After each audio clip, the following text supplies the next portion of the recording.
What's up, guys? Welcome back to Simply FPL. Today we're going to go through our week 5 to 10 planner. Now, what that is, basically, I like to kind of plan my transfers a few weeks in advance. I guess the worst thing you can do is get to a certain game week, see you want to make 4 different transfers and have to take kind of a point hit for that.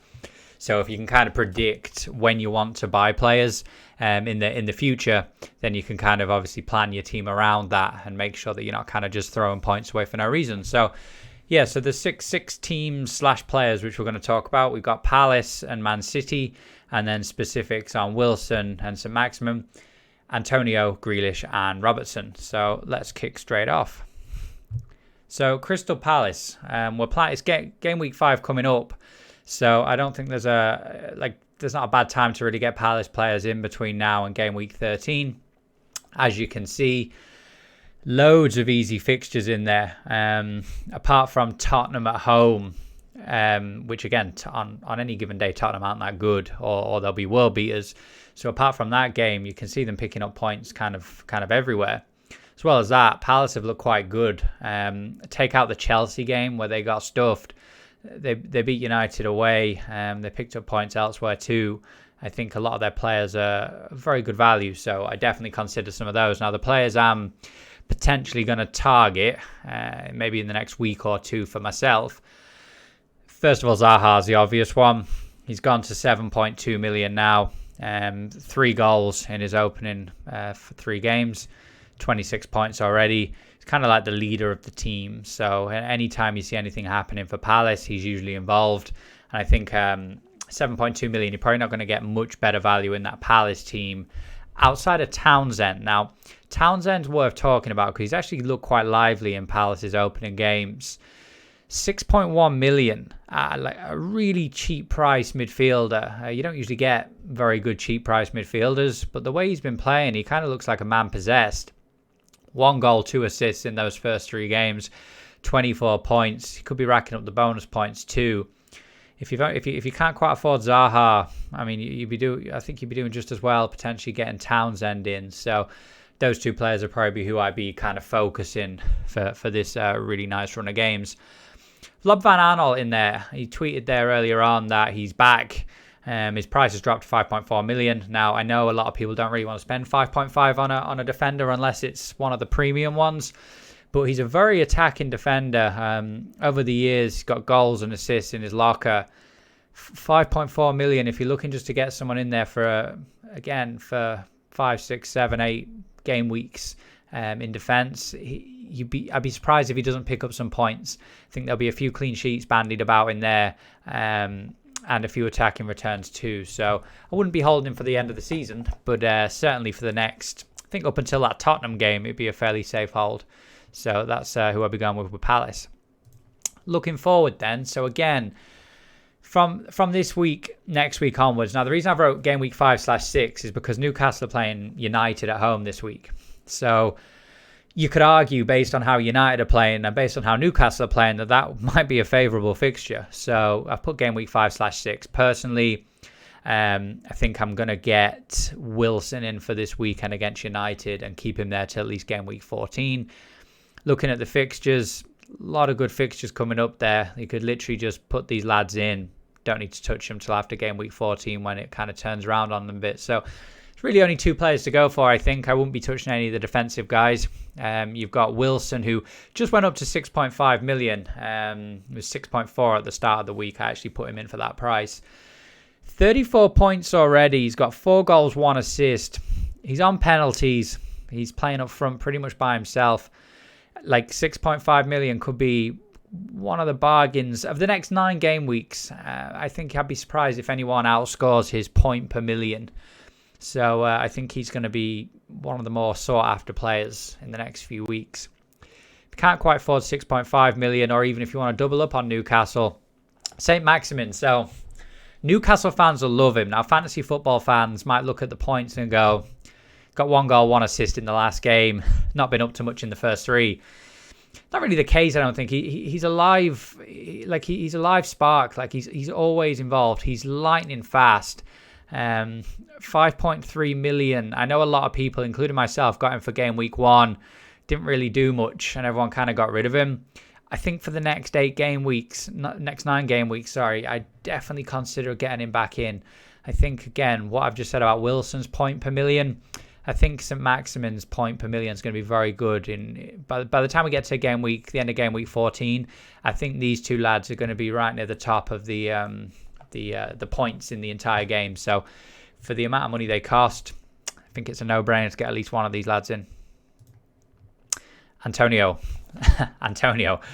Like, after lockdown, this chap he had the most goals from lockdown to the end of the season. I think he might even have the most goals from lockdown to now.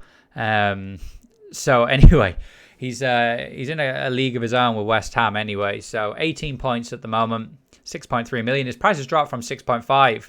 West Ham haven't had the easiest start. They've done quite well though. Battered Wolves 4-0. Got a good result there last week. I think they could be the team to kind of watch, certainly over the next 12 game weeks. I think at any point from the 12 game weeks after game week 8, you can kind of put him in. There's a few red fixtures in there, but if you have a look, Sheffield United and Manchester United, two teams playing terribly, so I wouldn't even be worried about those fixtures. Chelsea away is maybe the only dodgy fixture, so I think Antonio's kind of a no-brainer from game week 8. As well as that, he's got the 4th best non-penalty expected goal return at 2.7. If you're not familiar with XG, that's for another video. I'm not going to explain it all to you now, but it basically says what their expected goals are. How many goals should they have if a big algorithm which has been created worked out well. So yeah, he's 4th best on that. 7 shots on target. I think that's 3rd best in the league this season. Think he's on penalties. I'm not sure if West Ham have had a penalty yet, so we might not know that for sure, but I'm sure he will be on penalties. He's also on form, like he's passing the eye test, like that's quite important as well. Always in the box, always trying to get goals.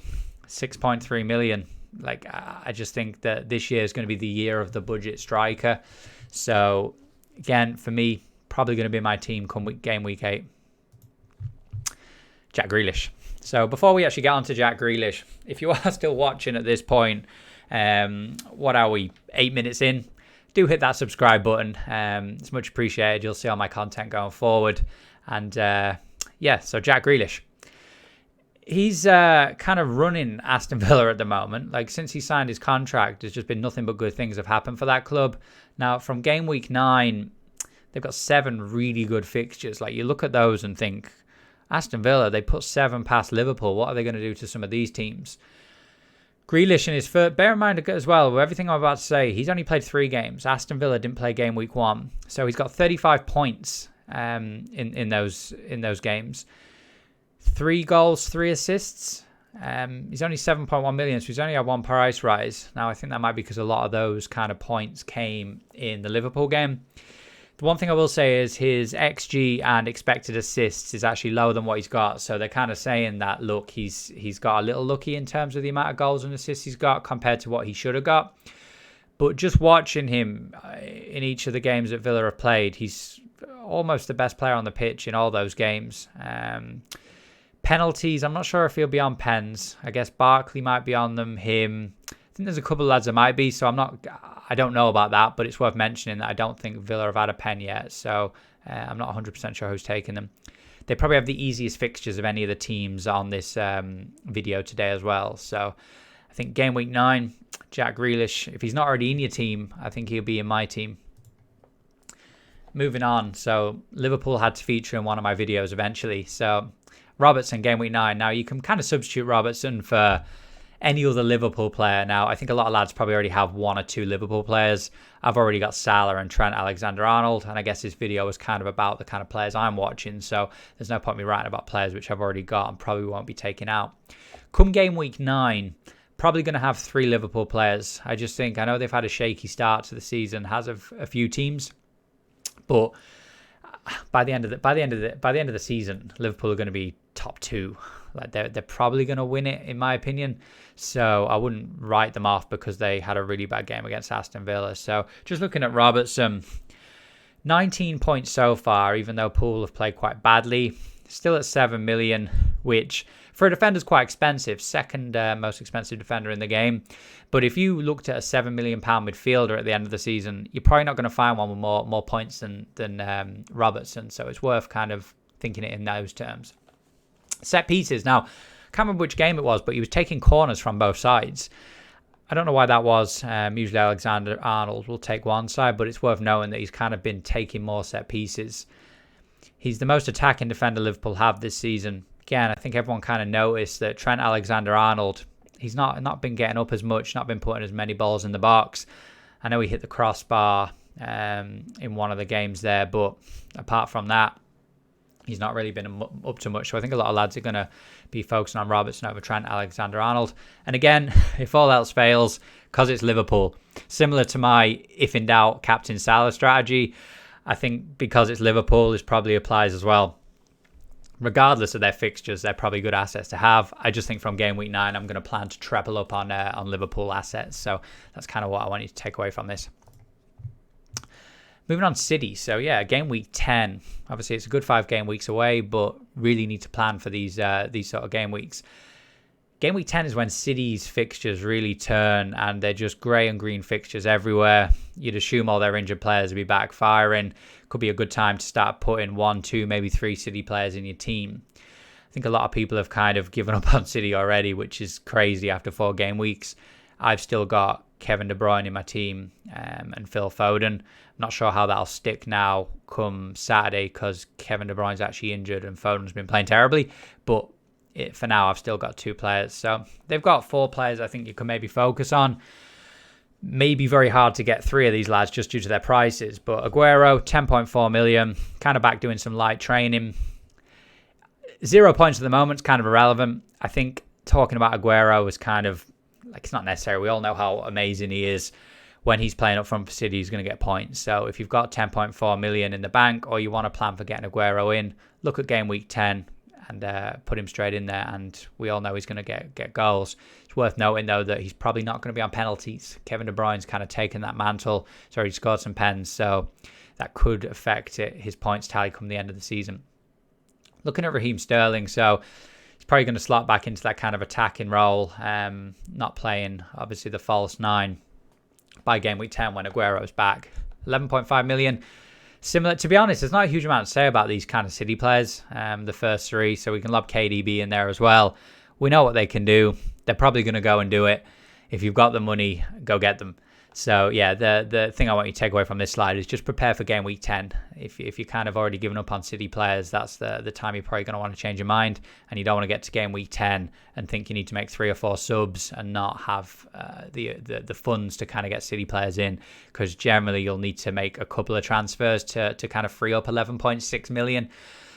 Looking at the 4th player, kind of like a lucky dip pick, if you like. Nathan Ake started the 2 of the first 3 games. Looking quite good.